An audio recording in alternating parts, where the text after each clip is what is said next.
160 ka mga mag-uuma sa mga pet owners ang naserbisyuhan sa Kapitolyo Serbisyo Panghayop Caravan.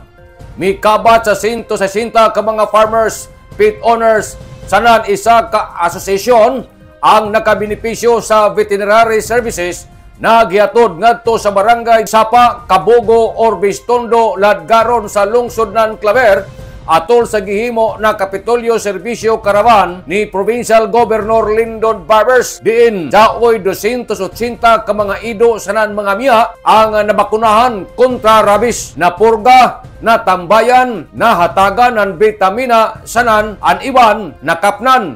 138 usab ka mga poultry ang nahatagan ang pagpurgang ng vitamina. Diin daoy 2 ka buok kabadyo, 13 ka mga kanding sanan, 29 ka mga karabaw ang napurga, na hatagan ng vitamina, na examine ang ila dugo ug ang iba niini nga mga karabaw na injeksyonan paboros gamit ang artificial insemination. Nakapahatag usab sila na nakating o seeds para nga itanumay ng pagkaon sa mga kanding. Mao nga nagpasalamat ang lokal na pagagamahanan ng Claver, labi na kana Mayor Georgia Gokianki, inguman sa opisina sa Municipal Agriculture Livestock Program na tagpangunahan ni Marlon Parahis sa suporta o makigtimbaya sa mga pag-implementar sa programa.